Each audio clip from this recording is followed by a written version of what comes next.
Okay, so I'm gonna show you guys what I do for my everyday look. Kind of subtle, nothing too crazy. First things first is you get everything out that you need to use, all of your brushes, everything you're, gonna use for makeup or skincare or whatever. Then, after all that's done, you start off by washing your face. I actually just washed my face earlier today and I put on some really good moisturizer because I live in Colorado. My skin is drier than the Sahara. So I am going to kind of wash it off so I can start fresh. You always want to do that even if you've already washed your face that day, especially if you're going to use a lot of foundation or any other kind of, stuff. Just good skincare.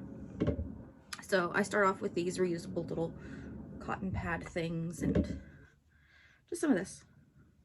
And then you just gently rub you don't really rub it, but you wipe your face. You don't really want to be too harsh with your skin. Especially those of us who are chronically dehydrated or just, getting older, lots of sun. You never want to be bad on your skin. So make it all fresh and clean. Ready to start fresh. And then whenever I do my skincare prior to doing makeup, it's always different than, say, I'm going to bed or just school day and I'm not doing anything. Just because I do a lot of really thick moisturizers. Like I said, I've got super dry skin, chronically dehydrated. It helps. It's the only thing that I found that helps. But for this, I just kind of do a base clean off. And then either I use this deep sea serum or I use this one. Depending on how my skin feels that day. If it's a little more dry, I'll use the thicker serum. But you only really need like a little bit. So I kind of just, a couple drops. And then I start from the bottom. And I kind of mostly touch the spots that I know get like really textury and gross. And that's all you really need. And if you do the neck, you go bottom up. Apparently that's a thing that I learned. I don't know how true it is, but it doesn't hurt. And then to top it off, I do one of my thinner kind of everyday moisturizers. This is just the Drink of H2O. Nothing thick, but enough as a base. Since I don't typically use primer, to be honest, my everyday makeup is fairly simple. Save all my eye creams and different serums and toners and stuff for mostly when I'm going to bed. I like to sleep in it. Helps. And then once that's all done, I get out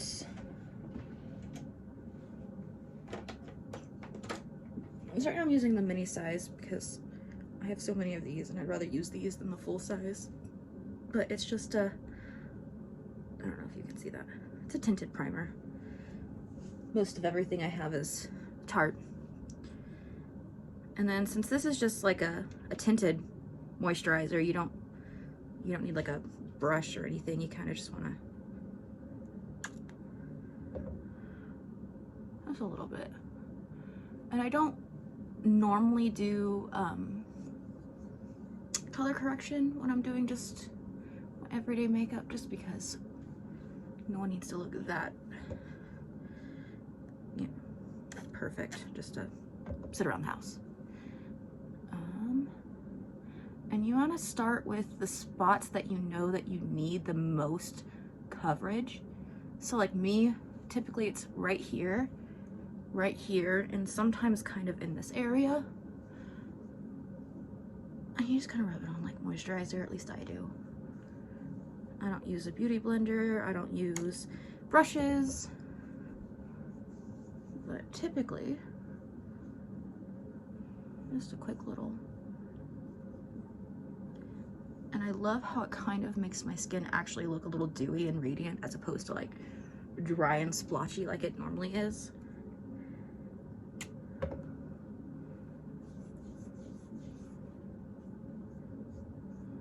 I do have some issues with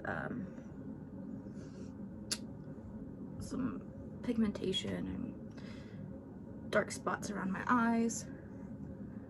I have a lot of really awful chronic conditions that keep me fatigued 99% of the time. Unless I'm overdosed on caffeine, which, now the semester started, will probably be every single day. But there we go. And there we go. Make sure it's all kind of in. Sometimes you gotta do your lip hairs a little extra. If you got that Italian in you like I do, it's everywhere. And then a good place to always start is usually the eyes. A lot of people do it before they do foundation, but I tend to not overdo my eyeshadow, which causes a lot of fallout. Don't do lots of eyeliner or anything like that, at least for my everyday. So what I use is just the I like the MAC eyeliners just because they're really good for the actual like water lines. At least doesn't cause my eyes to water or get gross. And you don't ever want to pull on your eyes, because this, you know, can cause a lot of, you know, pulling and stuff. It's just not good for your skin. So I make sure I've got pretty good tip going. Doesn't have to be sharp.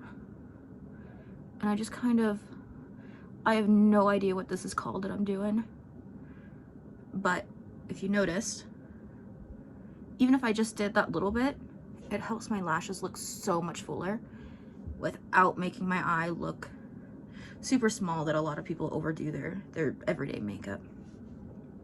And then just a little bit, I kind of dot it and blend it in a little bit. And I've been told that if you use your ring finger on whichever hand you're dominant with, it actually has a much lighter touch than every other finger that you've got. And then right here in the corner, I'll kind of connect it a bit. So sometimes my corner can be a little bit sharper than where it kind of blends out. So if you see the difference,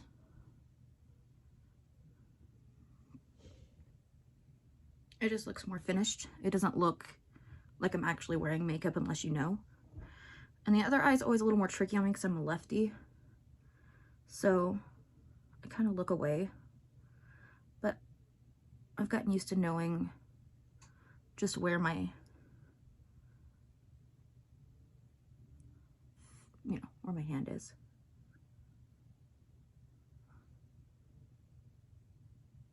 There we go. I did kind of stab myself a bit, so go. A little bit on the same eye, same way.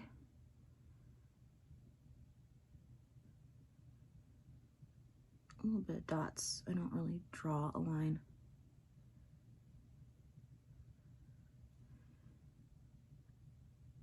And the #1 rule with anything is it's easier to add more than take away. So, just a little rule to live by. You can always add more on, but say if I did this a little too much and I tried to wipe it away, it would just mess everything up. So there's that. And then for my eyeshadow, I have a couple of different palettes I kind of swap from for my everyday. I've got this MAC Petra Star one. Sometimes I like the little bit of brown with the red. Brings out the green in my hazel eyes. I also have, I can never find the front of this one. My little Lancome one. I love this one. I like to mostly do the brown with a little bit of the pink in it, but just barely, and blend it in, like blend. That's rule #2 of makeup, is blend.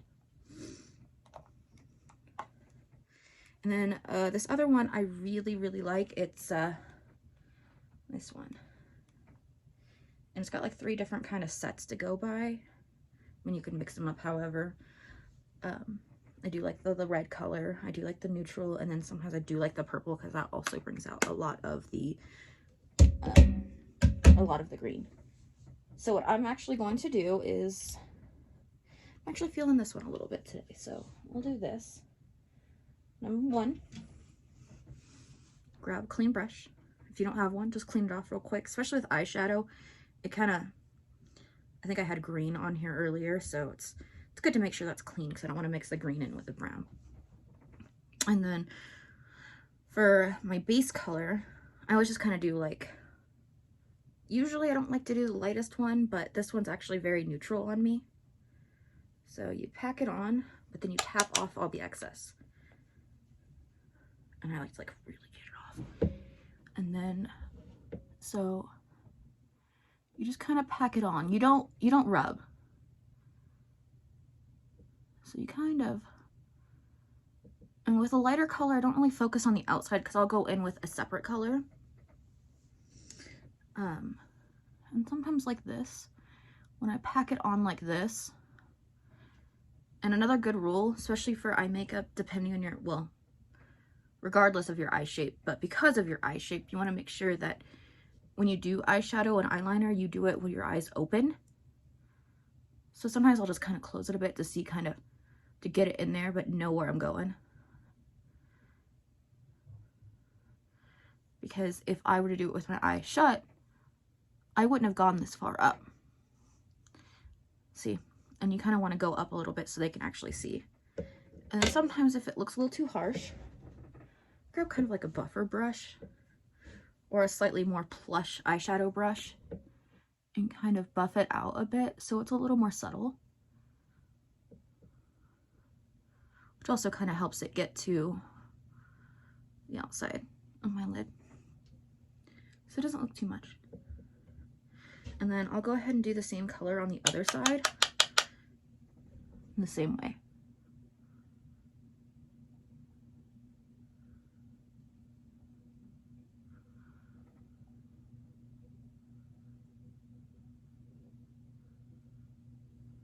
It's hard to keep it fully open if I've got my left hand in the way. Whenever you have something in your eye, you always kind of want to close it. And then again, take this brush and boop, boop, boop. Which is good because I had a little excess in from the other side too.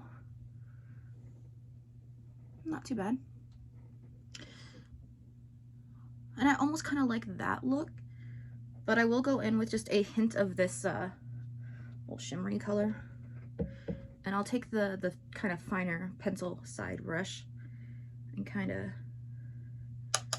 tap it on, but like in the middle, right here where the light usually hits. And then I'll take this end with still a little bit of the excess that I had and kind of blend it in.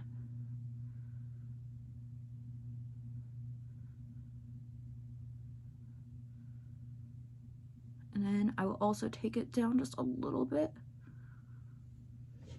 to kind of, and then either the brush or your finger, you just kind of, but very gently, because you don't, like I said, you don't want to pull on your skin. So again, you take it from the other side, kind of in the middle, and you just tap it on. You don't push, you don't press, you don't drag it. And then you take your brush, kind of just blend it a little bit. Not all the way to the inside, not all the way to the outside. Just a little bit. And then I always kind of just,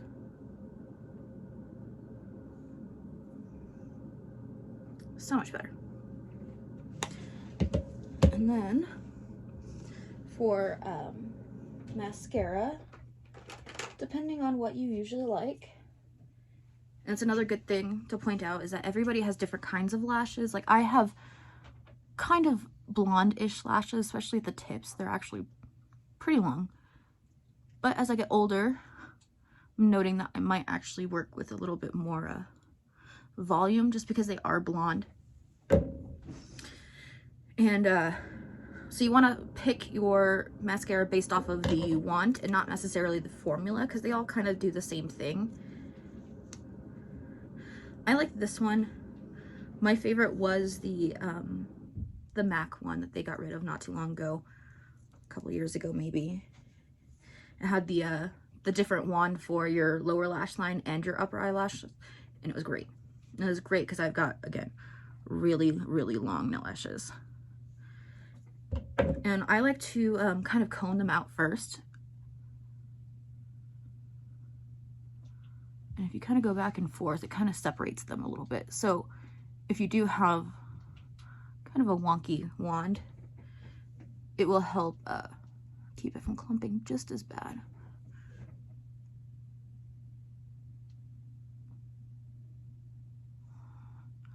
And I also have very curly lashes. They actually, sometimes I'll get the lash curler and kind of straighten them out a little bit so that way they're not curled up into themselves. And I've noticed for mascara, a lot of people want to do like, and then like 3 layers of that, when it's actually better to start at your lashes and kind of wiggle it out a bit before you go all the way out.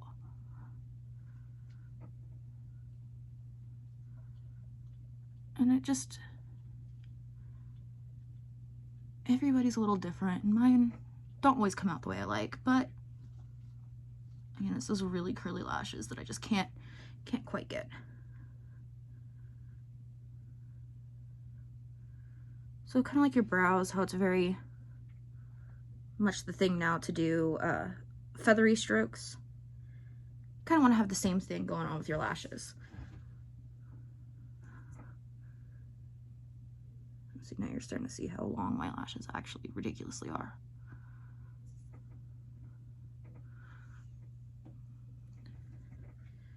And you don't need too much.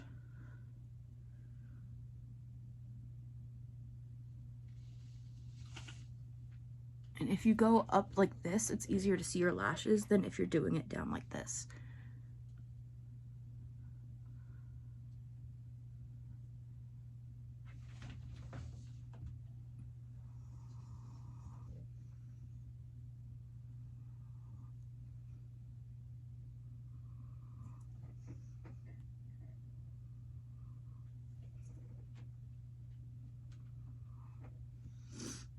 So those are my lashes. That's my eye makeup. Very subtle. And then my favorite thing for brows, my new favorite thing, is the Urban Decay Brow Blade. It's got a pencil part,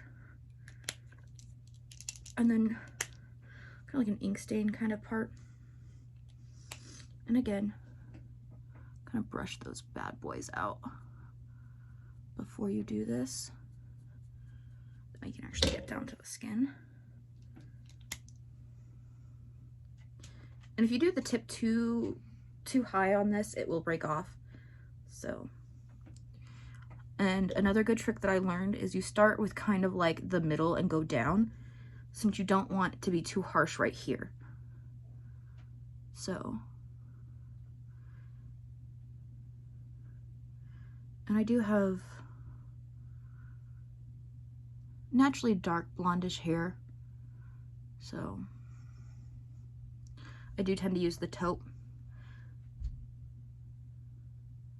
It lightens up the color of my brows to kind of match the rest of my hair, but it kind of fills it in, so it makes it look, you know, neater.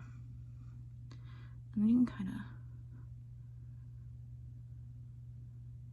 just little long strokes to kind of mimic your actual eyebrows. And then I'll do one brow at a time, just so I have something to kind of compare it to when I do the other one.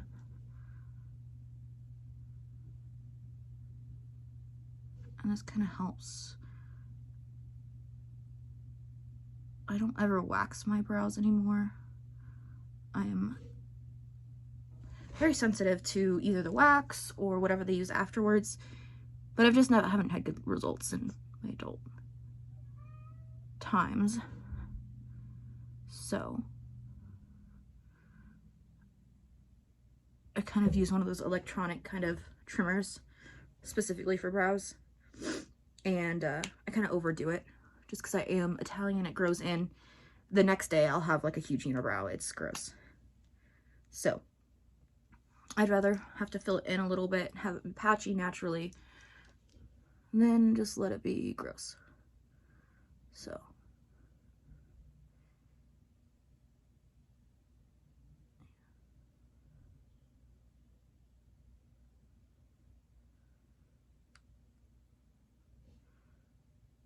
another little thing that I've kind of been told growing up, or as I've learned about makeup and all that, is your eyebrows are sisters, not twins. So they don't have to be exact. This one usually has a much nicer little arch and is a little thinner and longer, and this one's kind of a little more butch.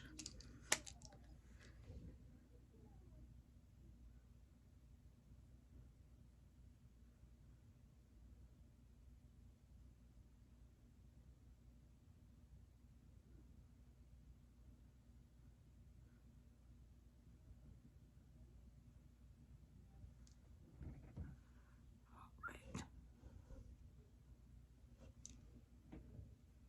Oh, she is leaking a bit, which is okay. I do have a new one somewhere. I always keep these like kind of around because my hands kind of get gross as I'm doing my makeup.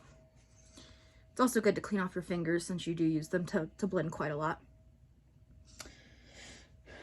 Now, if I'm feeling up to it, and sometimes I'm not, sometimes I'll just do a like an SPF if I'm going out. It's about 9 o'clock at night, so I don't need that right now. We're also in quarantine, so I haven't left the house in a few days. I also have blackout curtains, so, but I do sometimes like a tiny bit of blush and a little bit of highlight, tiny bit, very tiny. I don't contour. I don't know who needs to hear this, but you don't have to contour. It was a thing maybe for a while, but personally I feel like and I will kind of use a little bronzer sometimes just because I am very chubby, but no, I feel like everybody kind of looks the same when they contour. They have all the same face structure, and just everybody looks like a basic white girl, even if they're not. So and it's very, very, very, very important that you pick the blush that is good for your skin tone. You want it to look like a natural flush. You don't want to be too pink, too peachy if you're not peachy. Berry is probably not really a good one to use unless you're going for a more dramatic look. But I was matched a long time ago, and peach is very good on my skin. I'm kind of very peachy anyways. And it's kind of the same concept. You kind of get a bunch on, and I like over tap it off because I would rather have to add a lot more. And not everybody's gonna have to do their blush the same way. I naturally just get flushed kind of right here. I don't ever get flushed back here. And plus I've got a little rosacea that kind of peeks out here, even through like full coverage. It doesn't really matter. So I just kind of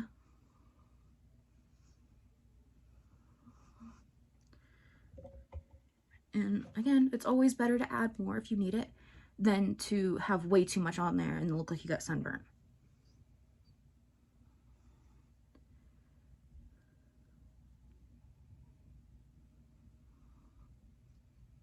And I kind of like blend out a little bit. And as weird as it is, I do blend down a little bit this way just because that's where I naturally flush. I don't naturally flush like however people do their usual. So it's very important to know your own skin and your own face.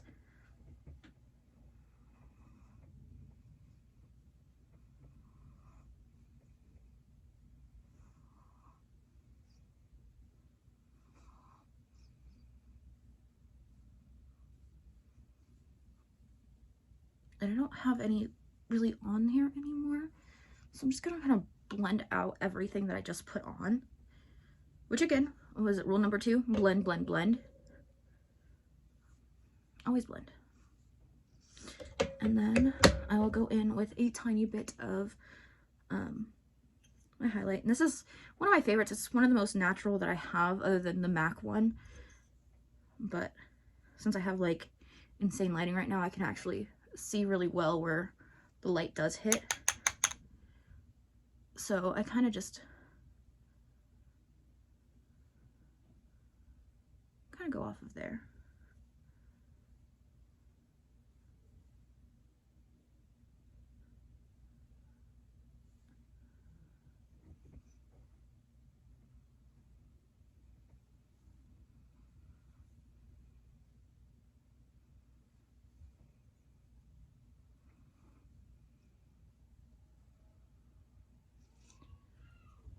And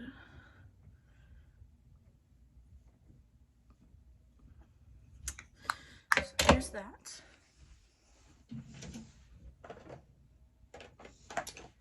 Alrighty, so my lip color ranges depending on my mood for that day. I do have more of a neutral pink, I have more of a neutral brown, kind of a corally color, depending on lip gloss, lip stain. However, for tonight, I'm just gonna use this, this is the Hip Dot Kesha Rose. It's clear, but it goes on, here, I'll show you. It goes on a little pink, but it's very natural and kind of glossy, which is what I like. And you don't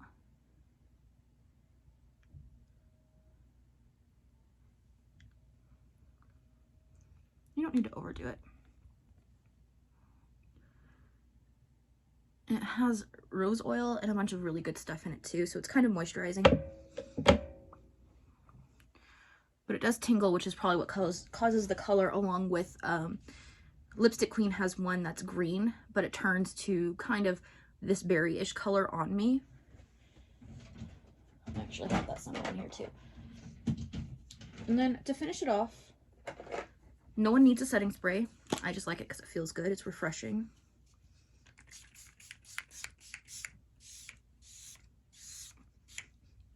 And this one smells so good. But that is my look.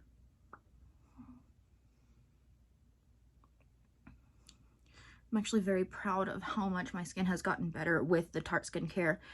It used to be so dry up here that you could just see every single like patchiness. I do have a little bit of a couple spots, but right here too.